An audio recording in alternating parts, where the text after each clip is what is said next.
Olá, hoje para mim é um dia de lembranças, né? Não que eu estivesse presente na cerimônia, mas faz 80 anos que meus pais casaram. Dia 26 de dezembro de 39. Eu nasci em novembro de 40. Minha mãe contava que naquela época, na nossa cidade, Cachoeira do Sul, tinha uma senhora lá muito atenta aos casamentos e depois ao nascimento do primogênito. E ela fazia as contas. Se fosse inferior a 9 meses, a data do casamento em relação à data do nascimento do primeiro filho, ela mandava cartinha anônima, chamando a atenção da mãe, né? Outros tempos. Bom, vamos ao comentário de hoje, neste 26 de dezembro, quinta-feira. Foi um dia já bastante movimentado. Se você não estiver inscrito ainda, né, é recebida de braços abertos, né, principalmente as mulheres, que não são meio a meio aí no meu canal, né? Estão em número inferior aos dos homens. Vamos fazer um esforço aqui para tornar isso mais equânime. E não esqueça de dar o seu like ou o seu dislike. Vamos ao comentário de hoje.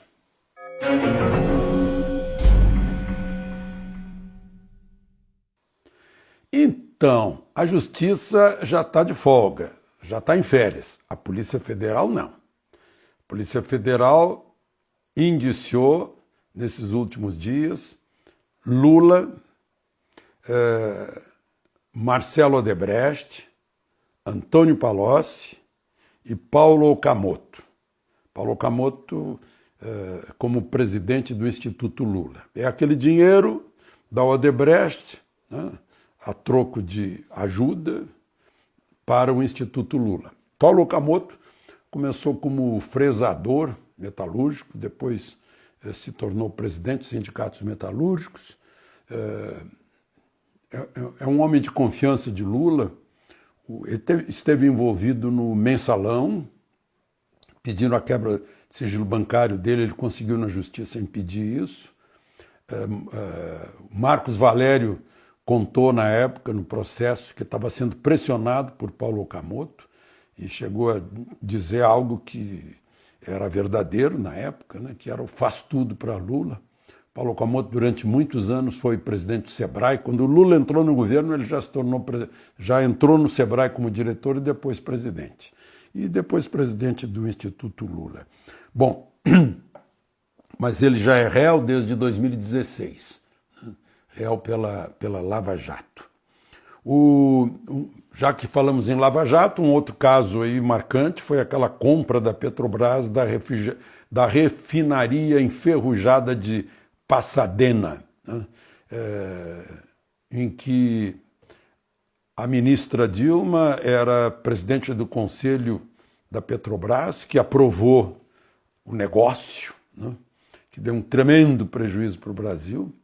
Ele era presidente da Petrobras, José Sérgio Gabrielli, do PT. A novidade é que agora, depois de um processo que teria sido aberto em 2015, de acordo com a lei de funcionalismo público federal, cassou-se os benefícios que ele recebia por ter sido professor da Universidade Federal da Bahia. Agora está sem... Foi uma decisão do governo, da Controladoria Geral da União, né, da Procuradoria também, Advocacia Geral da União, por enquadrado em improbidade administrativa e dilapidação do patrimônio público, né? Coisas que aconteceram como presidente da Petrobras. Saíram números aí sobre aumento da desigualdade do Nordeste em relação a São Paulo, por exemplo, né? Consequência da recessão porque passou o país, mas isso não se corrige com aquilo que Luiz Gonzaga dizia, que só humilha o cidadão, né? Não se corrige com esmola, nem com ajuda de programas sociais, né? O maior programa social para resgatar todas as pessoas é ensino. Ensino. O ensino iguala, né?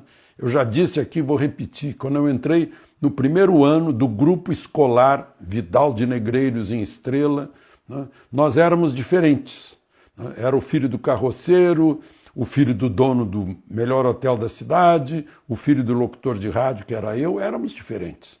Quando chegamos ao 5º ano, terminando o primário, todos éramos iguais. O ensino nos igualava. Não precisávamos de cotas, por exemplo, né? Aliás, o filho do carroceiro virou gerente da rádio em que meu pai era locutor. O filho do dono do hotel ficou sócio do pai dele, algo assim.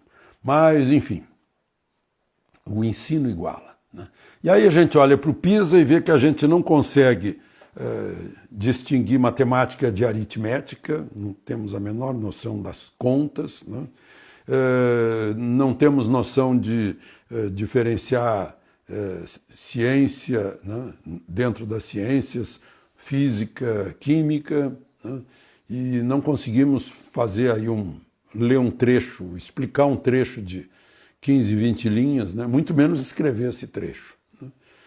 É uma coisa terrível. Então, com isso, não adianta, vai haver maior desigualdade para quem não sabe. O conhecimento faz a diferença e cada vez mais, né?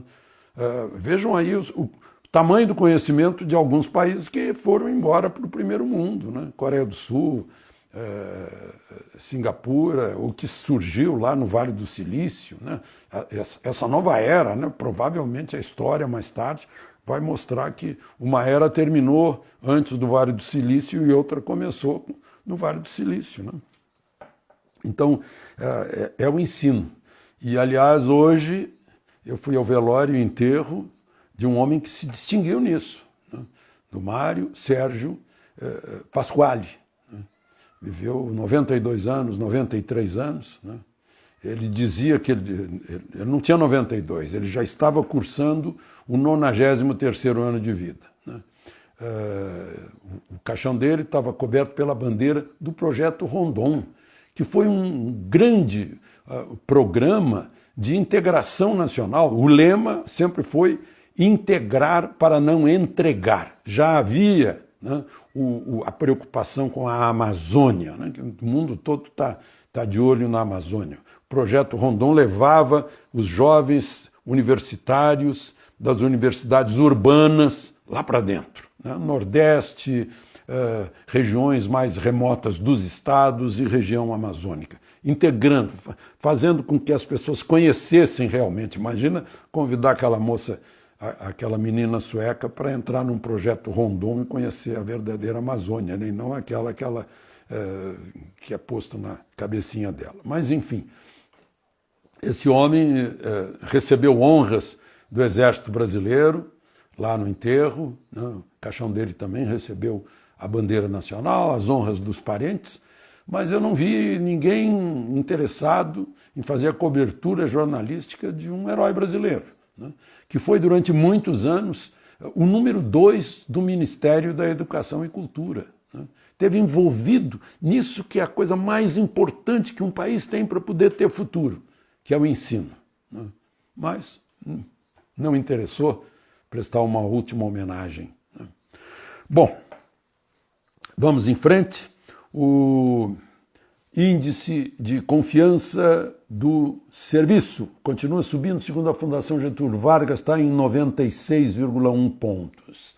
As vendas dos shoppings agora cresceram 9,5% em relação ao ano passado. O índice da Bolsa de Valores de São Paulo passou de 117 mil pontos, é recorde todos os dias, né? O dólar baixou, está ao redor de 4 aí, baixando.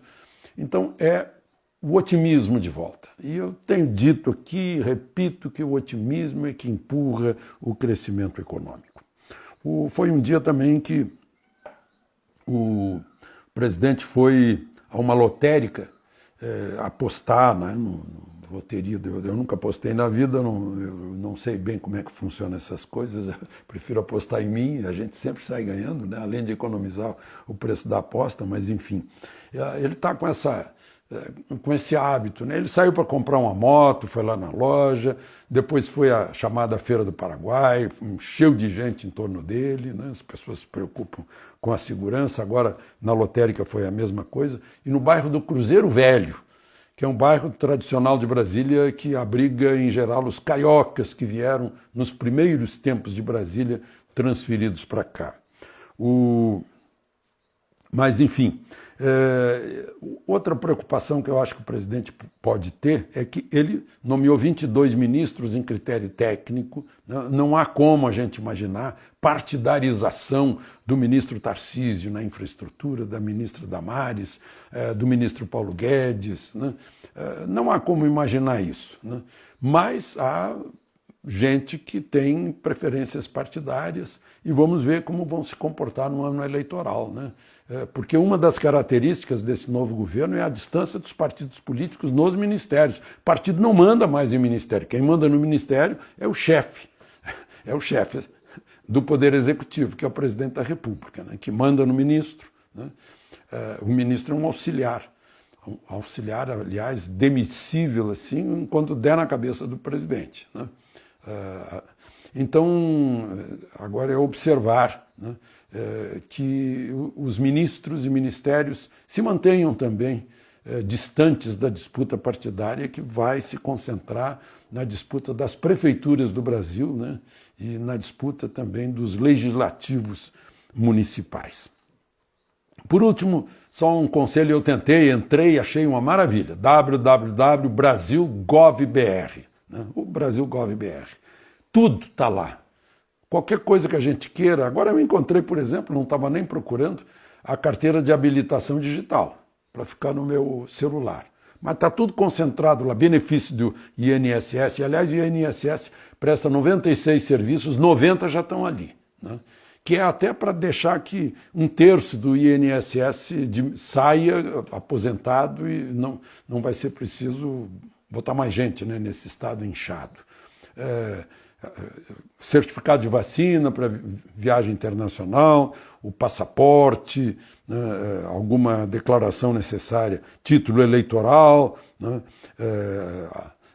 os benefícios, já disse, da Previdência, aposentadoria, etc. Está tudo ali naquele site, né, brasil.gov.br.